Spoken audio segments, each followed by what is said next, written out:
Welcome everyone to the Monday edition of Couch Potato Diary. Thank you all so much for downloading and listening today. We are coming to you from the Clearwater Cleaning Solutions broadcast studio. Clearwater Cleaning Solutions has a competition running until the end of today.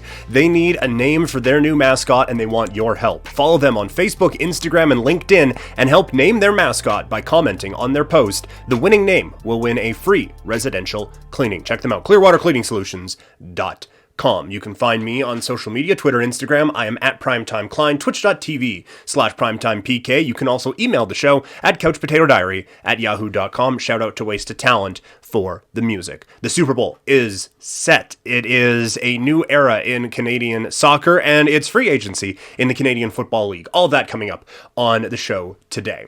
We start in the NFL as the Cincinnati Bengals and LA Rams will be playing in this year's Super Bowl. Let's start in the AFC. We'll start where the day started, and a lot to cover in this game. We will start with the positives, and that is welcome to superstardom, Joe Burrow. An unbelievable performance with all of that pressure around him. I said coming into this game that the main concern I had for Joe Burrow and for the Cincinnati Bengals team was how would they be able to handle having all of that pressure, because they were able to survive it against the Raiders where it was basically only Max Crosby getting there. I felt like they somehow, some way got through against the Titans. I thought that was more what the Titans did wrong than the Bengals did right, but Joe Burrow got his ass kicked in that game and kept coming back, to his credit. And in this one, I thought that he would still get his ass kicked, but that only scoring 23 points wasn't going to be enough. And I mean, just about was. But I thought he handled that pressure like a gosh darn magician, and that's the reason they're going to the Super Bowl. He had pressure in his face all day, and he was able to account for it basically all day. An incredible performance. I didn't think they had this in them this year. I thought that they would eventually get to this point, but not this year. And the main thing that I keep coming back to with this Bengals team, it starts from the quarterback and it works all the way down. The mental toughness it takes to not give up with your team down by 18 against a juggernaut of a Kansas City Chiefs team. It would have been very easy, down 21-3, to just fold up shop and go home. And credit to this team, they did not do that. Think of how, back on Burrow, think of how some other quarterbacks have looked in these types of spots, in these types of situations, and how badass Joe Burrow looked in this game. Like, think of Kyler Murray just sitting there on the sidelines, looking like he wants to be anywhere but in that game against the Rams on Monday night during the wild card round. Think of how some of the young quarterbacks, like Mac Jones, against a very good Buffalo Bills team, but this is against the Kansas City Chiefs. So, think of how Mac Jones didn't look against the Buffalo Bills, and see Joe Burrow. Like, it feels unfair to put those guys in this category, but Joe Burrow, this is his first playoff run, and he is doing this. This is the check in the box for drafting a quarterback that comes from a prestigious school, right? Like, and you look on the other side of it, we have no idea how Tua would handle this type of a situation. So, like, there's obviously pros and cons to both, but you can just see the experience that Burrow has had playing in all of those big games with LSU and in all of those major moments in the SEC and the national championship games. All of that experience leads you to looking the way he has looked in these big games, in these big types of situations. That is invaluable experience, but you need to have the talent to be able to back it up. And he certainly had the talent, and he has the weapons around him. And my one concern about that is I wonder if this is going to be used to justify some questionable drafting now. Because it's ridiculous to say it now, but like, I still thought at the time that Penei Sewell was the right pick to try to protect this quarterback. And it just turns out like he's just going to survive in spite of a bad offensive line. This team needs to figure out the offensive line going into next year. That is very clear and obvious. But I wonder if now, like, it's already for general managers and for teams trying to sell tickets, it's already sexier to put a star wide receiver on the billboard and on the front of the season ticket booklet and all of that. And then to it's more sexy to do that than it is to draft an offensive lineman. And it gets you more buzz, and you get the big draft ratings, and it's fun to put the kids in Madden and stuff like that. Like, it's more fun drafting wide receivers. But it's better for winning if you're drafting quality offensive linemen to protect your young quarterback. But I wonder now if there's if you just surround him with enough weapons, you can outpass some of your issues on the offensive line. And that's definitely not it. So I just want to state, for the record, how unbelievable this Bengals team is, and how how much fun this must be for a Bengals fan.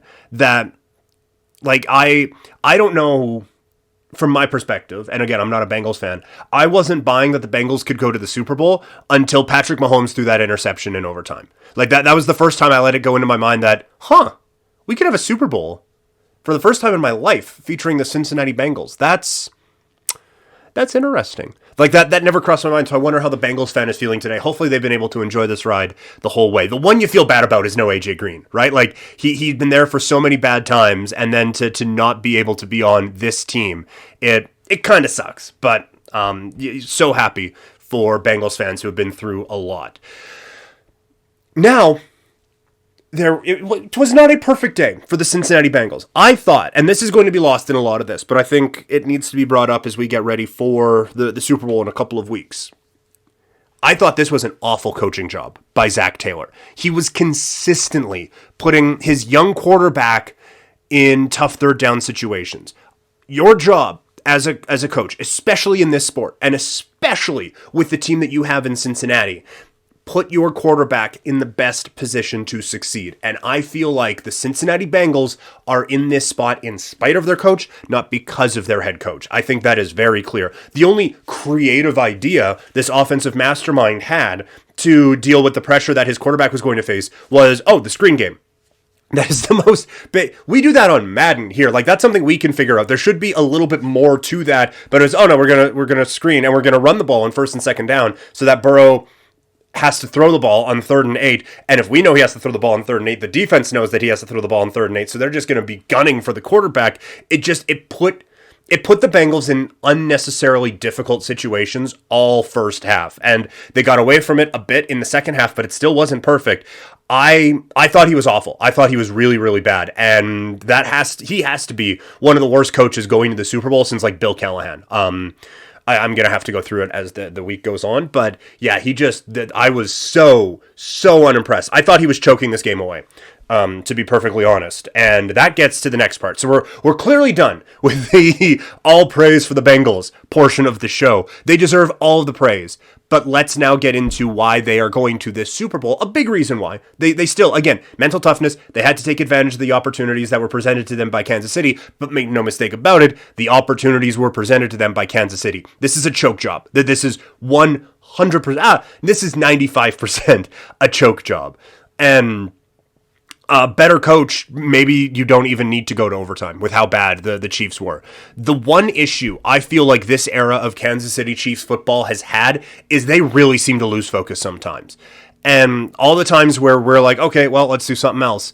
That's the times where they kind of feel like, okay, well, let's do something else. And a lot of times they are good enough to overcome some of those issues, but in the AFC Championship game, it's not it. And it feels like that run to the Super Bowl, the first time they win, or I guess the only time in this run that they've won, where they were down by like 100 against the Texans and the Titans, and they came back and won those games. It feels like they feel invincible.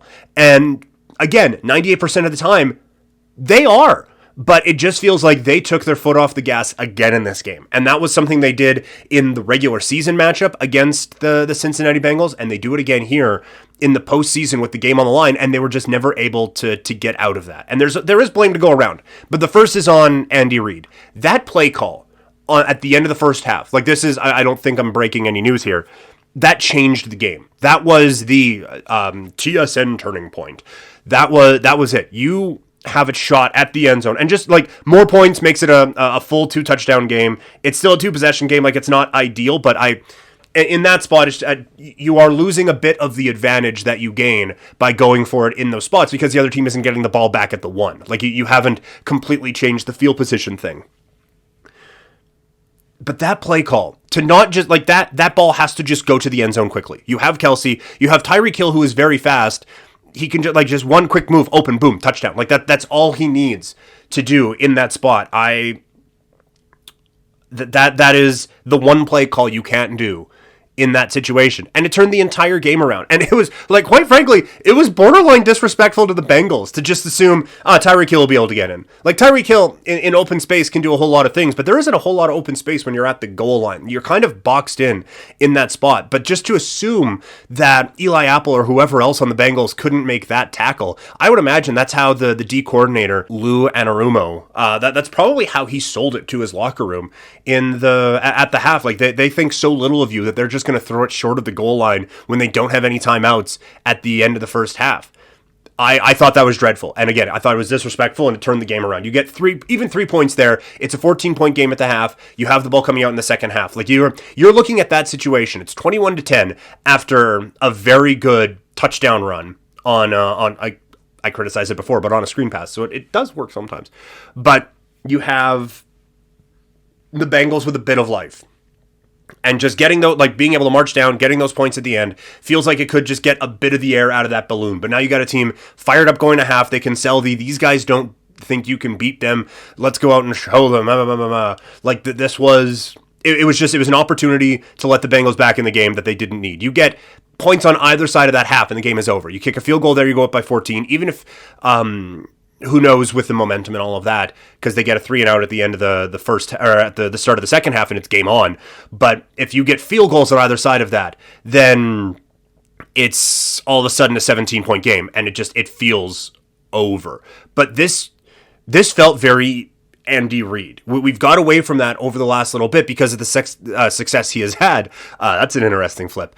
Because of the success he has had, but this was a vintage Andy Reid performance in the worst way. That was an awful play call. There were no adjustments made when the Bengals were dropping a bunch back into coverage. And I get, like, a lot of times it's easy for us to just yell, adjustments, make adjustments. But there was nothing. And it felt like, again, it was too reliant on, well, we have Patrick Mahomes and Tyreek Hill and Travis Kelce, so we'll be fine. We'll figure it out. But, like, you think of the success that they have, again, tricky word, that they have with Kelce, and it's not crazy play design. It's Kelce finds a hole and he just sits there. And when they're dropping 8, sometimes 9 in the coverage, there aren't as many holes for Kelce to just find a spot. That this was, again, a game where Andy Reid needed to do a little bit more coaching, and Andy Reid needed to just guide his team even a little bit. If he does that, they're playing for the Super Bowl. I thought that this was, again, a very, very poorly coached game where even if he's just an average coach, I think they win this game. The other part of the blame, I think, has to go on Patrick Mahomes. Don't throw that pass to Tyreek Hill. And I get that was probably the entire play design, but you can't make that throw. And also, he had no answer for what the Bengals were doing in the second half. He was holding onto the ball way too long. There was just, again, when you have a team that has had the success that the Chiefs have had for so long with this group, it is easy to just, we'll be able to out-talent everything. But there were times where this is going to make me sound so fucking old, but if they would have played just a touch more traditionally, it would have been great. You know what it kind of reminded me of? It reminds me of the podcast, the podcast field and the podcast as a way of broadcasting compared to traditional media. You have a lot of people, and like one of the things that Joe Rogan will talk about a lot, a lot of things he talks about, but he'll talk about like the best way to get information out is these long form discussions. And when you can only have interviews for 5, 10, 15 minutes, you don't really get to go into whether it be like a biography type of an interview. You don't really get to go into a person's full story in 5 minutes. If you're looking to get valuable information out, you don't really get a lot of that out in 5 or 10 minutes. It's much better to have long-form discussions. The Kansas City Chiefs offense are the long-form discussions where it goes against everything that traditional football has done for forever. Mahomes holds the ball for 45 seconds. He scrambles around. He throws off of his wrong foot backwards across the field, and it ends up working. Like they do a lot of unconventional shit that just seems to work for them. The problem is, and the one thing that someone said was like, I guarantee you a 3.5 hour interview could be better in a 2-hour format. There are some times where that is not the case, and the Kansas City Chiefs prove that. But there are some times where if the Kansas City Chiefs just did regular football shit, it would be a little bit better instead of Mahomes holding onto the ball and holding onto the ball and holding onto the ball and holding onto the ball and just trying to evade the pressure. And eventually they got to him. And there was a couple of very costly sacks in that game. So this was one where the Kansas City Chiefs, a lot of times the long form is good. Sometimes you need an editor. And this is again where Andy Reid comes in. Andy Reid needed to be that editor to just let's tighten things up a little bit. Maybe we don't need to go 15 minutes on a story about a bike when you were 6. Maybe we can cut that part out and still get the nuts and bolts of this interview. Forced metaphor, probably not perfect, but I'll work it out.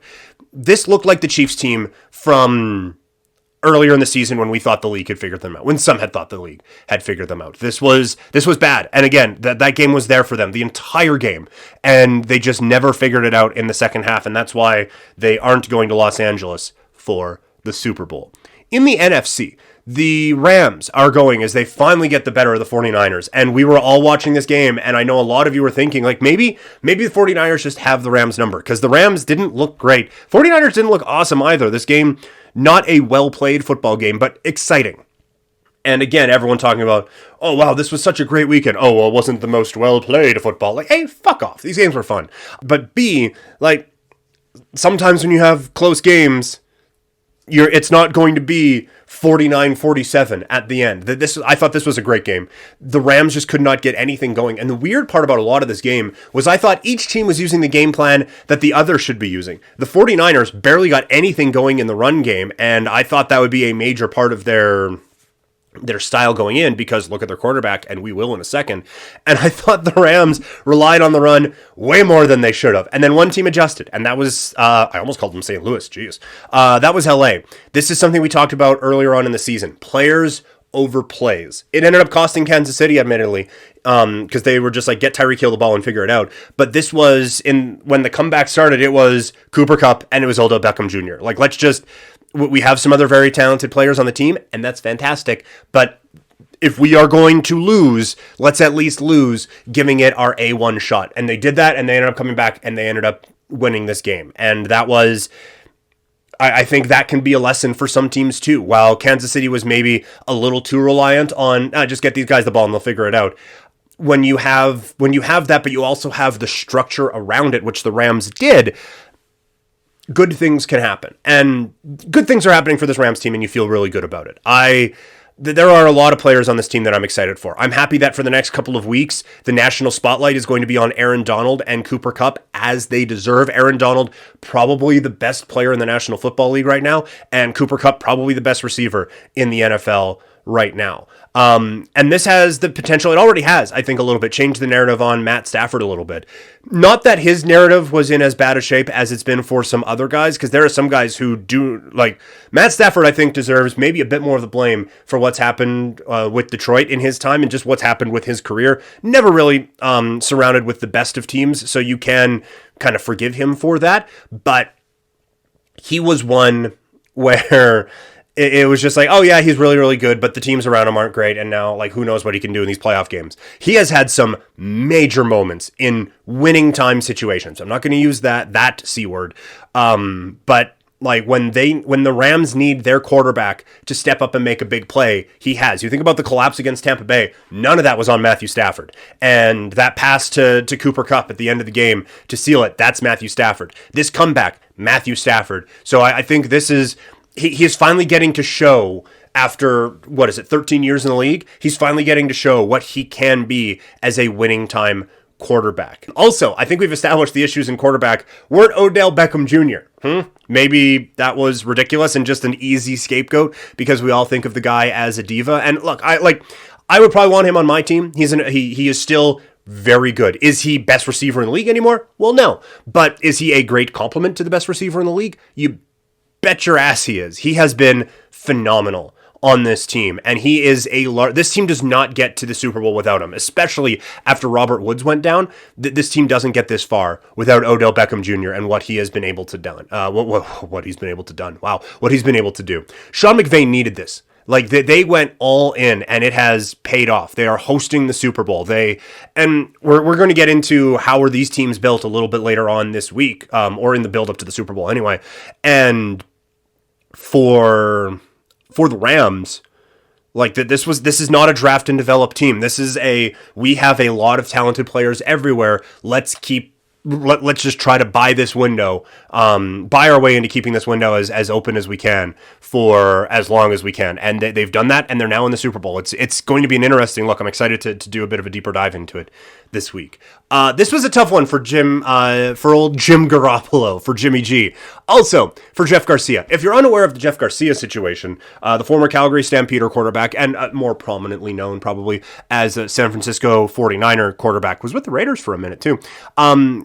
He was fed up with the criticism around Jimmy Garoppolo and decided to lash out. The issue is that with everyone saying the same thing, his focus just so happened to be on Mina Kimes, the female in the room, who was saying the same thing that prominent male figures were saying who had played and hadn't played. But he decided he needed to focus on Mina Kimes, saying, you don't know what it takes to be a winning quarterback. You've never been in that situation, which most of us haven't. But again, let's just focus on the woman in the room.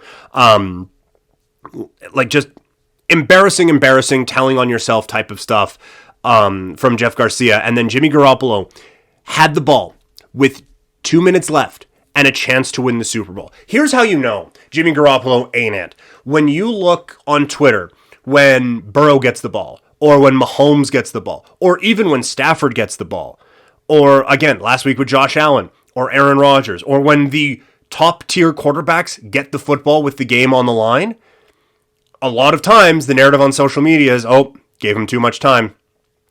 If anyone was saying that last night around Jimmy Garoppolo, they were dripping in sarcasm.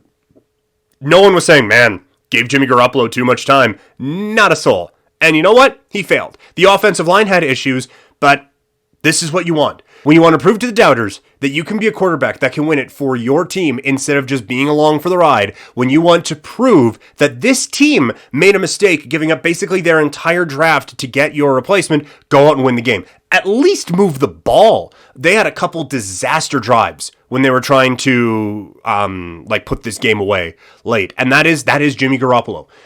When things are going well, he is very good at handing the ball off. And he is good at just quick over the middle, Kittle, Debo, let's just keep the change moving. But when you need when you need your quarterback to win you a game, he's not that dude. He is a starting NFL quarterback, that there is no question. He will find a job. He's just not that guy. And it was cute that he made it to the Super Bowl only throwing 6 times, but now you're seeing why they only had him throwing it 6 times in that Super Bowl. And again, there are different ways to win in this sport. The only reason we're going so hard on Jimmy Garoppolo today is because y'all went so hard coming back at us, and specifically at a target that it's very convenient that you decided to go at. If you're going to do that, you best not miss. And Jimmy Garoppolo did what Jimmy Garoppolo has done almost best throughout his entire career, and that's missed.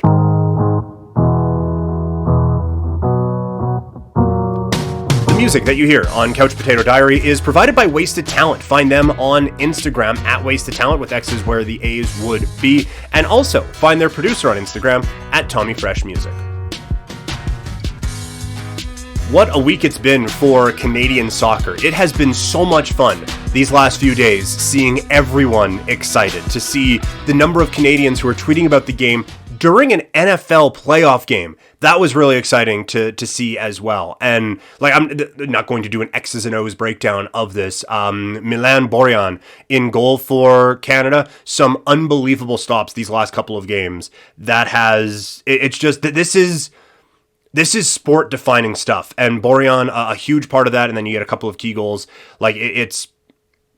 You have a number of players stepping up, turning into household names. This is sports defining stuff. This is Christine Sinclair and the rest of this women's team kind of bursting onto the spotlight. This is Mike Weir at the Masters. This is Vince Carter in the dunk contest. This is Steve Nash's MVP season. This is the Cassie Campbell, Pascal, Haley Wickenheiser era women's hockey teams bursting into the national consciousness. This is the stuff that creates entire generations of fans, that sets the sport up for decades to come. And it's a moment that Canadian soccer has desperately needed in the social media era. And they are now right there. There's, I think, four things have to play out for Canada to clinch a World Cup spot when qualifying picks up again on Wednesday. But this now seems like a lock that Canada is going to be going to the World Cup, and I never, ever, ever thought I'd be saying that. And they're doing this with no Alphonso Davies, and his reactions on Twitch, it has been just chef's kiss, amazing. What he has done on social media, it's almost made it just much more entertaining. And what's great about it is that it shows that soccer can be fun, and it's kind of an instructional of how you can be a crazed soccer fan. In the best way. There's bad ways of being able to do it, but it's like a soccer fan 101, how into it and how exciting it's been. So it's just been so great, and I would love to say, yeah, I've been down since day one, man. I haven't been. I like you cheer for him and stuff like that, but I'm not like locking into World Cup qualifying games where they're getting shit kicked by Honduras or anything like that. I'm very much on the bandwagon, and for the people like the Sandra Prasinas who have been on this train the whole time, I hope you're enjoying the hell out of it, because it's awesome to see. Last one for today is the Canadian Football League. Free agency has now opened up, and one of the big ones, at least at the time of this recording, is Lamar Durand to the Hamilton Tiger Cats. This is a massive move, I think, for Hamilton. They needed a guy like this. They needed it with Brandon Banks on the roster. Now that Speedy B is going elsewhere, they need this type of guy again. And you wonder, are they going to look for that like quick, speedy playmaker, or are we seeing kind of a new era of Hamilton Tiger Cats offense? But this is the type of guy that this team needed. When we talked about it with Justin Dunk at the end of the Grey Cup, this is the type of player that they needed. I'm not saying he is the difference maker, but this is the guy that they've missed for the last two Grey Cups. I think that this is a great job of recognizing a weakness and attacking it. I still think they need one more kind of like, not dude, but I think they need another guy, and they need to shore up that offensive line now. But a good start to free agency for Hamilton. For the BC Lions, they look like they're loading up. Reports are they're going big on Kenny Lawler, who I like a lot, to potentially add him to an already pretty good receiving core in BC. This is going to be an interesting kind of look at team building for the BC Lions. Clearly, like, Nathan Rourke is the guy, because with these types of signings, you just can't afford to go out and get Jeremiah Masoli for $400,000 or make that type of a big splash. So to me, this is going to be one of the most interesting teams in the Canadian Football League to watch, because forever it's been like you need the star quarterback and then hope that you have some good pieces around him to help kind of build around that. And now you have all the pieces built around. You have a pretty good run game. There are pieces on that defense that you like, but this receiving core is very good, but you have an unproven quarterback. They are giving this kid all the help that he could need. Now let's see if Nathan Rourke can go out and do it. They're going to be so interesting to watch.